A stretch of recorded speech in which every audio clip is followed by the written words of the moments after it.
On va exactement rester dans cette veine, cette fois pour faire un peu de prospective en analysant les tendances à venir en matière d'innovation technologique au service du bien-être en situation de travail. Pour mener cette réflexion, comment ne pas se tourner vers un lieu de production de savoir et de connaissances et l'un de ses éminents représentants. J'ai nommé Pierre Chevrier, que nous accueillons avec beaucoup d'applaudissements.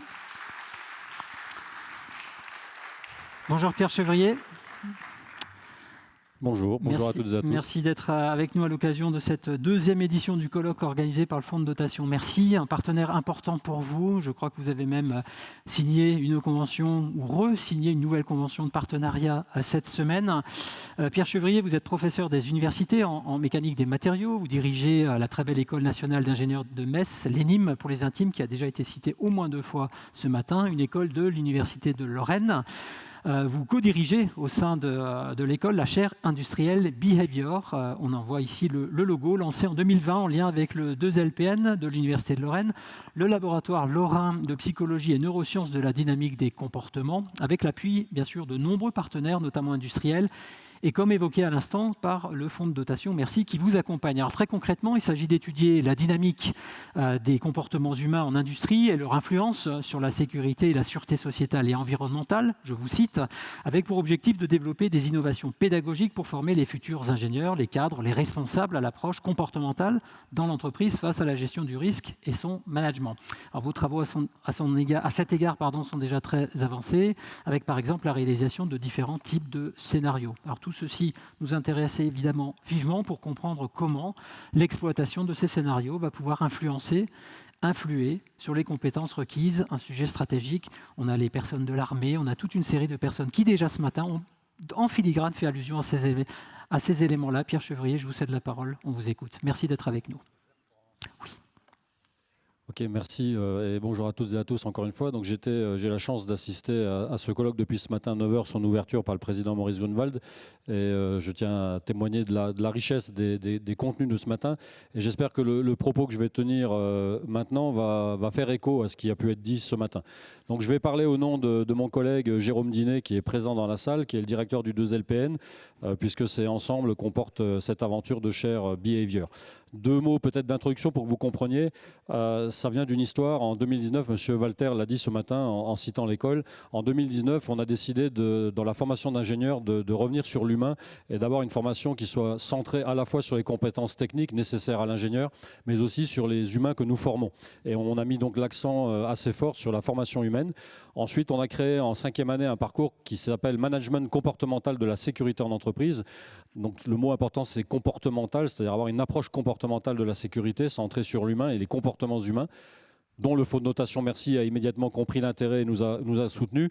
Et fiers de ce succès-là, nous avons souhaité aller un peu plus loin et donc créer une chaire industrielle de recherche qui s'appelle la chaire Behavior. Voilà. Alors, en préambule, on est parti d'un constat. Le constat, c'est que, et ça a été dit ce matin, si vous remontez l'arbre des causes, quand vous avez des presque accidents ou accidents, très souvent, vous allez tomber sur un facteur humain à la base. Et je vous ai mis quelques données un peu historiques, mais vous voyez qu'en 1928, on commence seulement à se dire qu'il n'y a peut-être pas que la technique qui est à l'origine des accidents et qu'il peut y avoir des facteurs physiques, physiologiques et psychologiques.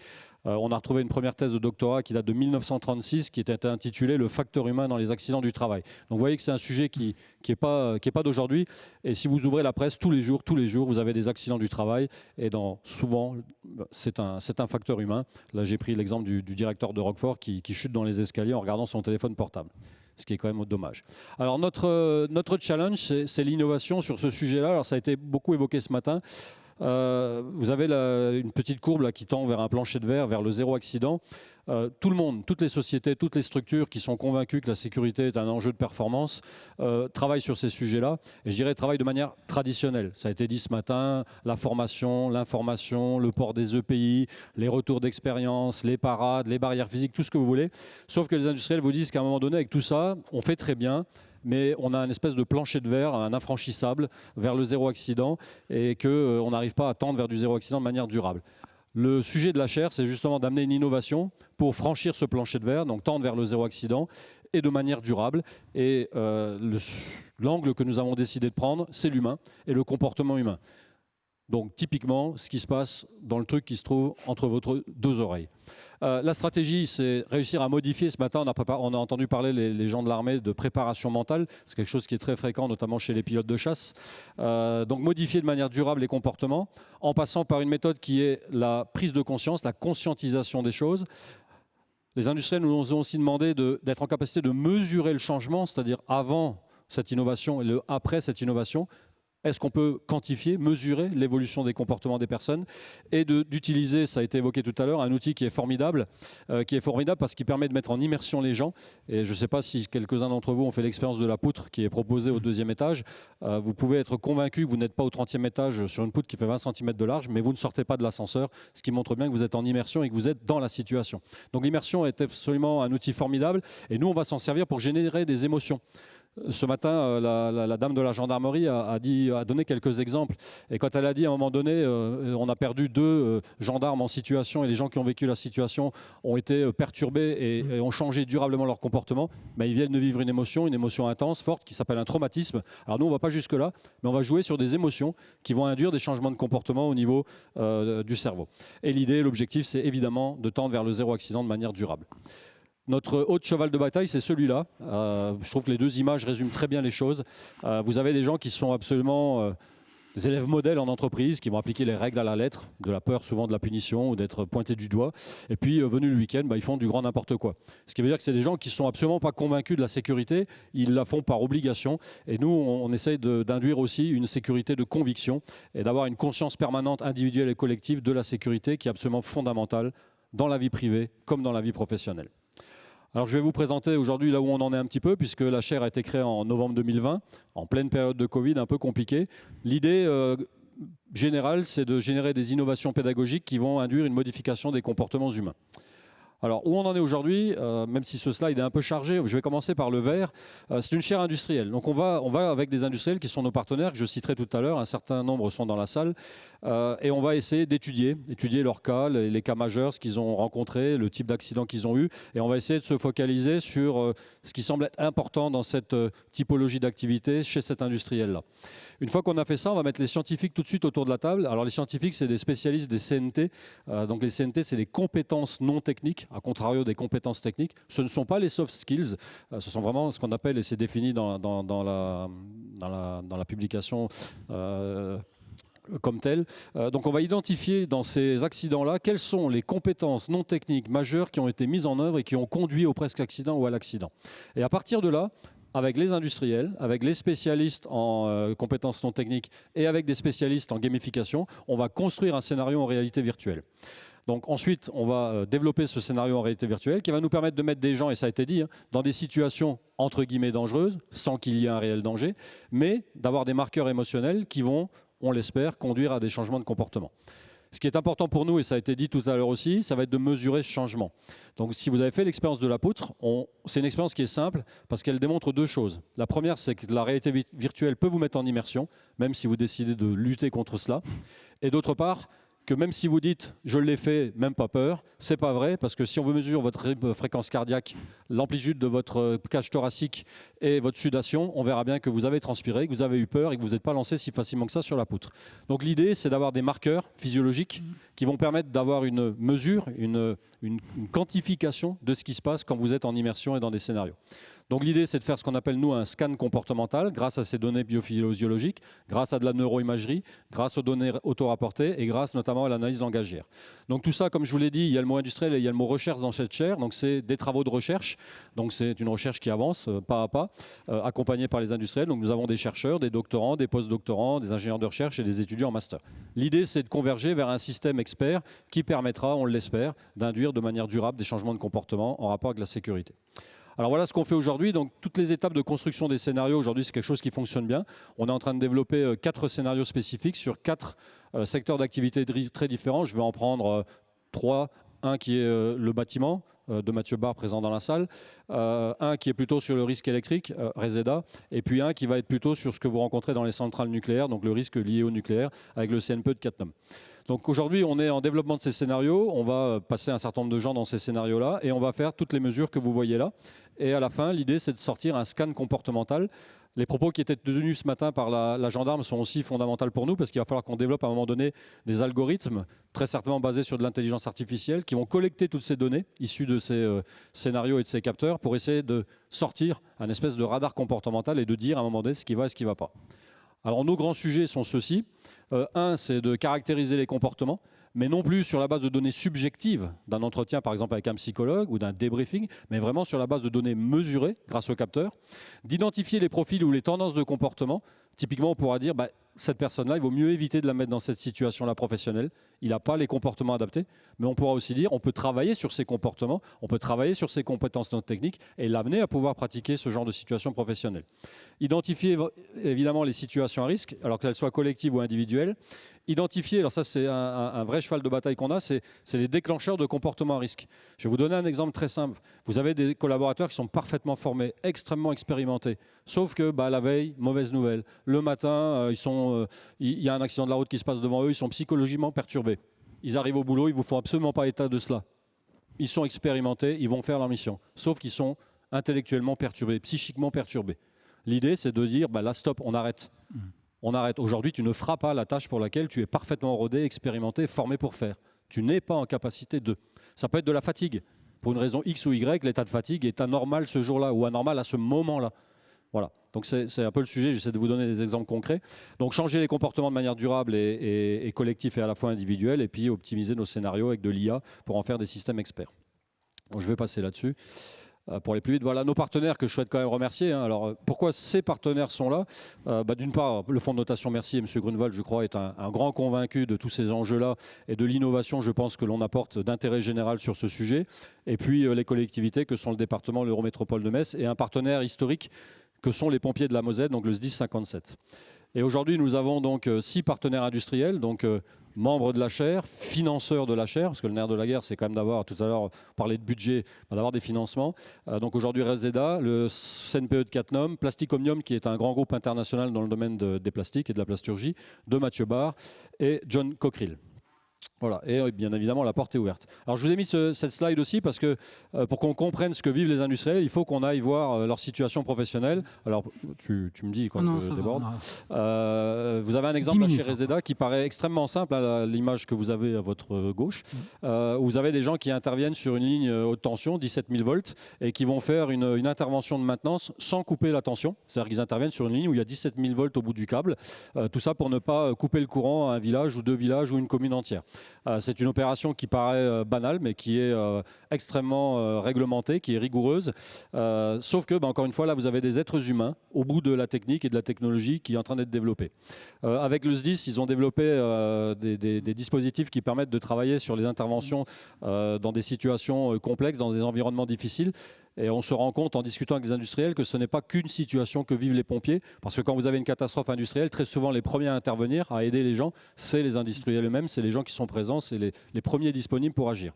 Chez De Mathieu Barre, on a eu la chance, j'en remercie Bruno qui est présent dans la salle, de visiter le site de maintenance de Mathieu Barre. Et là, on voit qu'il y a des enjeux phénoménaux dans le domaine de la maintenance, notamment la maintenance corrective, c'est-à-dire où il faut agir rapidement parce que ça bloque la production, parce que il faut sortir des pièces, parce que derrière il y a des pénalités et que il n'y a pas le choix, il faut que ça reparte. Et là, souvent, on fait des erreurs, on fait des bêtises. Et ça, c'est aussi lié à des biais cognitifs, le stress, l'anxiété, la pression, tout ça. Voilà. Et puis, on a eu la chance de visiter la piscine de la centrale nucléaire de Cattenom et de mieux comprendre les problématiques de nos partenaires industriels. Vous montrez aujourd'hui aussi, et ça je pense que c'est la richesse de cette chaire, c'est qu'aujourd'hui on a un ensemble d'experts dans le domaine de la science qui vont du psychologue, ergonome, aux neuroscientifiques, aux experts des compétences non techniques, aux ergonomes, aux data scientists. Et je vous donnerai un exemple, on travaille avec des gens du sud de la France sur l'analyse langagière. Quand vous analysez une communication, la fréquence des mots, la précision des mots, la saccade au moment le tremblement de la voix, etc. Tout ça peuvent être des indicateurs qui montrent que la personne est dans une situation anormale de stress et qu'il faut l'arrêter dans sa tâche, encore une fois, qu'elle est censée connaître parfaitement bien et mesurer parfaitement bien. Donc la richesse de cette chaire, c'est qu'aujourd'hui, on a vraiment autour de la table des scientifiques de tous les domaines et c'est en train encore de s'étoffer. Voilà. Et puis 2 partenaires qui ont je ne crois pas été cités aujourd'hui, mais qui sont très présents, notamment pour TEA, au 2e étage, et c'est une bonne chose. On a 2 partenaires qu'on appelle des experts techniques, donc Virtual Rangers, qui est basé au Luxembourg, qui sont des professionnels de production et de gamification en environnement immersif de réalité virtuelle, et TEA, vous l'avez découvert, je pense, qui sont des experts en termes de mesure et d'analyse des comportements humains. Donc ces partenaires-là nous aident à développer de l'instrumentation, à développer les scénarios pour être dans le domaine qui nous intéresse. Alors je vais passer très vite là-dessus parce que c'est la partie de Jérôme Dinet et en introduction ça a été présenté. Je suis professeur des universités en mécanique des matériaux. Voilà. Sauf que ça s'appelle aussi le behavior puisqu'on parle de comportement des matériaux, c'est le seul point commun.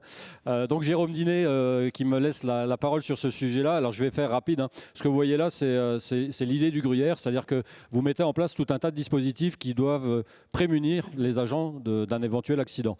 Donc des barrières physiques, des formations, de l'information, le port de ZPI, les retours d'expérience, des gens expérimentés. Sauf que des fois, les petits trous ils s'alignent et puis on arrive à l'accident.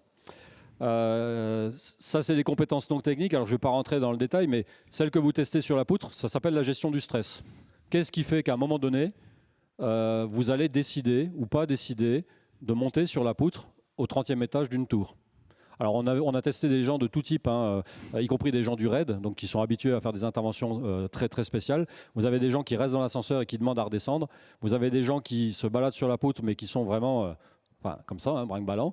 Et puis, on en a vu un, mais celui-là, on pense qu'il avait un problème, qui a traversé la poutre sans se poser de questions.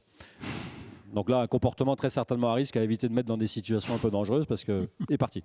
Voilà. Et puis, vous avez des choses qui sont plus difficiles à mesurer, comme la conscience de la situation. Avez-vous conscience de la situation dans laquelle vous êtes? L'idée pour nous, c'est pas de vous demander est-ce que vous en avez conscience, puis que vous nous racontiez une histoire. C'est de mesurer, d'avoir des données chiffrées qui nous permettent de dire vous êtes en pleine conscience de la situation ou vous n'êtes pas en pleine conscience de la situation. Et tout ça, forcément, aura une conséquence sur la tâche et la manière dont vous allez la réaliser. Alors pour faire très vite, voilà ce qu'on fait. Hein. Nous, c'est comprendre et évaluer le rôle des compétences non techniques, amener une approche scientifique rigoureuse sur tous ces sujets-là, une compétence pluridisciplinaire avec tous les partenaires que je vous ai cités tout à l'heure, et enrichir tout ça par les problématiques de nos partenaires industriels. Alors voilà ce qu'on fait aujourd'hui. Je vais vous donner simplement, et je terminerai avec ça, voilà ce qu'on fait. Donc on crée un scénario. Alors là, celui que vous avez, c'est un scénario qu'on a créé il y a 1 an qui s'appelle le démonstrateur. Donc vous êtes 6 dans un sous-marin, vous embarquez dans les fonds de l'océan. Le logiciel définit un commandant de bord, vous ne le savez pas au début. Donc on va tester le leadership puisque le commandant de bord, il n'est pas forcément manager dans sa vie professionnelle. Et il va lui avoir des informations que les autres n'ont pas et il va devoir amener son équipage, donc les 5 autres membres, à conduire la mission. Et là, on teste principalement la gestion du stress, la communication dite active et le leadership. On va enregistrer tout un tas de données et derrière, on va donc sortir un radar comportemental qui nous permettra d'évaluer un comportement et de pouvoir le faire évoluer. Donc aujourd'hui, et c'est mon dernier slide, je pense, Guy, nous avons 3 espaces. Le premier qui s'appelle Oasis, alors c'est en référence au film que vous connaissez peut-être, qui s'appelle Ready Player One, dans lequel le monde virtuel dans lequel les gens se projettent pour être plus heureux s'appelle l'Oasis. Donc c'est une salle qui permet de mettre 6 personnes en immersion dans un même monde, donc c'est ce qu'on appelle du multi-utilisateur, et on peut sur ces 6 personnes en équiper un certain nombre avec des capteurs. Vous avez le MetaLab, on aime bien les méta quelque chose, le MetaLab, MetaBox. Voilà, je m'arrête là. Le MetaLab, donc, qui est là vraiment un espace confiné dans lequel on va instrumenter les gens, on va relever les données, on va interpréter ces données-là et traiter ces données-là. Et la MetaBox, c'est un endroit où on peut mettre les gens en situation. Alors par exemple, on a une application de prise de parole en public. J'ai vu qu'il y avait des jeunes de l'UIT de Thionville dans la salle. Généralement, on s'entraîne à la prise de parole en public une fois quand on fait sa soutenance de stage. Là, vous pouvez tous les jours, 6 heures par jour, aller faire un entraînement à la prise de parole en public, soit devant un audit d'entretien d'embauche avec 6 personnes, soit devant une assemblée comme celle-ci avec 300 personnes, et tester votre stress, votre capacité à communiquer, etc. etc. Et évidemment, ce qui nous est demandé aujourd'hui, notamment avec Plastic Omnium que je citais tout à l'heure, qui est un groupe international, 130 sites entreprises dans le monde entier, c'est je ne vais pas envoyer mes employés du Mexique à l'ENIM dans la salle Oasis, c'est une évidence. Donc aujourd'hui, on travaille sur une première option qui est un système mobile, donc on embarque ça dans un petit véhicule, ordinateur portable, casque de réalité virtuelle qui évolue tous les jours. Là, il y a des nouveaux casques qui vont sortir, donc on a des systèmes qui sont beaucoup plus mobiles, beaucoup plus faciles à déplacer. Et donc on va dans l'entreprise, on passe une demi-journée, une journée, enfin on fait ce qu'il y a à faire. Et puis des systèmes complètement dématérialisés où on utilisera tout simplement des connexions Internet sur des serveurs et on permettra aux gens du monde entier de se mettre en connexion. Et là, vous pouvez même imaginer tester des choses avec un employé en Chine du même site, un employé mexicain, pour tester quelque chose qui est aussi lié au facteur humain, qui est la culture et l'interculturalité. On ne fonctionne pas au travail de la même manière dans tous les pays du monde. Voilà, j'ai essayé de vous convaincre qu'on est dans l'innovation, au service de la sécurité, de la santé des employés et qu'on espère agir sur un facteur sur lequel aujourd'hui on agit peu, qui est vraiment ce qui se passe dans votre cerveau à un moment donné, malgré le fait que vous soyez l'opérateur idéal, parfait, dont on attend le meilleur. Mais on est tous humains. Merci.